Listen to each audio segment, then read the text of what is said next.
Hello guys, welcome to a chemical YouTube channel. आज हम discuss करेंगे कॉन्सेप्ट ऑफ ओनली।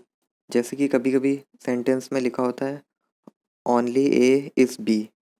तो ये जो ओनली ए इज़ बी होता है वो डिनोट करता है हमेशा all B are A. It means कि आप इसको देखेंगे, जो ये एंड में वर्ड लिखा होता है वो हमारा पहले आ जाता है इसमें। तो अगर हम इसका वेन डायग्राम देखें तो ये कुछ इस तरह से बनेगा, ऑल बी आर ए। तो ये तो बन गया normal all B are A. But ये कंडीशन क्या है, ओनली की कंडीशन है यहाँ पे। तो ये ओनली जो होता है इट मीन्स कि जो बी जो होगा वो सिर्फ ए के साथ ही रिलेशन रखेगा और किसी के साथ रिलेशन नहीं होगा उसका। इट मीन्स, तो हम इसको डिनोट करने के लिए वेन डायग्राम में ऐसे एक पॉइंट बना देते हैं। तो ये पॉइंट क्या होता है, एक टाइप से पिन की तरह काम करता है कि लाइक एक हमने टैग लगा दिया है, पिन लगा दिया है बी पे। तो जिससे कि बी यहाँ से हिल नहीं सकता, मतलब बी का रिलेशन सिर्फ ए के साथ ही रहेगा और किसी के साथ नहीं रहेगा, ना तो पॉसिबिलिटी में ना तो डेफिनेट में।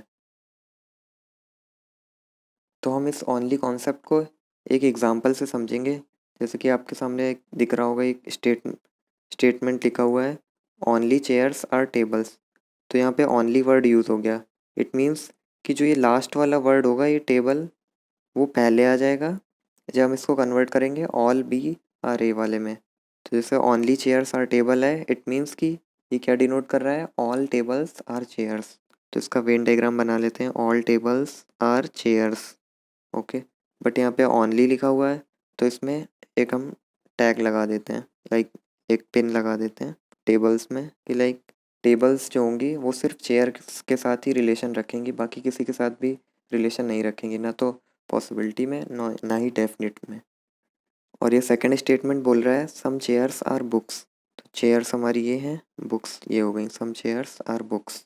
तो ये हमारा वेन डायग्राम बन गया है कुछ इस तरह से। तो अब इसको देख लेते हैं कि क्या कौन से कंक्लूजन सही होंगे, कौन से गलत होंगे।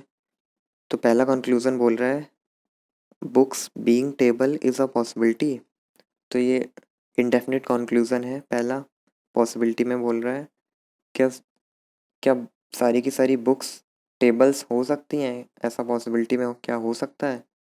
तो हमारी बुक्स ये हैं और टेबल ये है, टेबल हमारा ये है।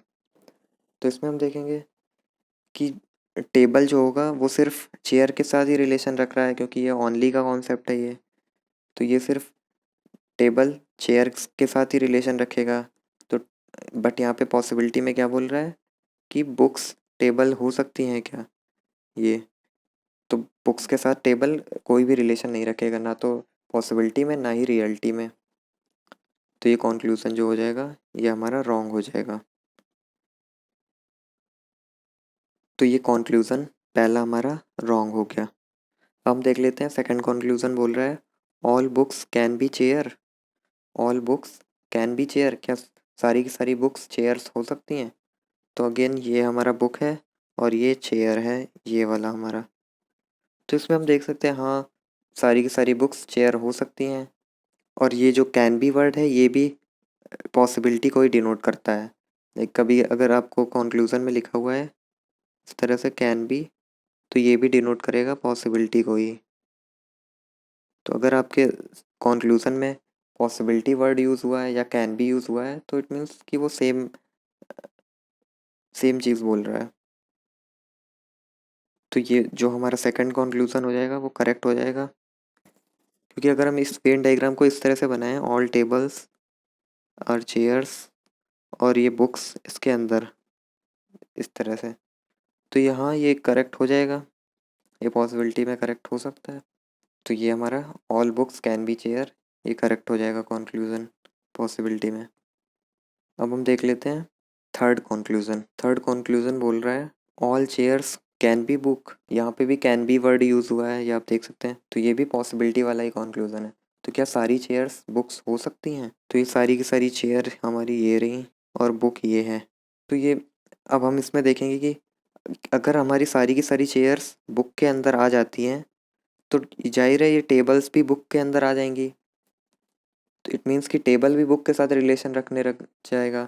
बट टेबल यहाँ पे ओनली का कॉन्सेप्ट है, मतलब टेबल केवल सिर्फ चेयर्स के साथ ही रिलेशन रखेगा और किसी के साथ नहीं।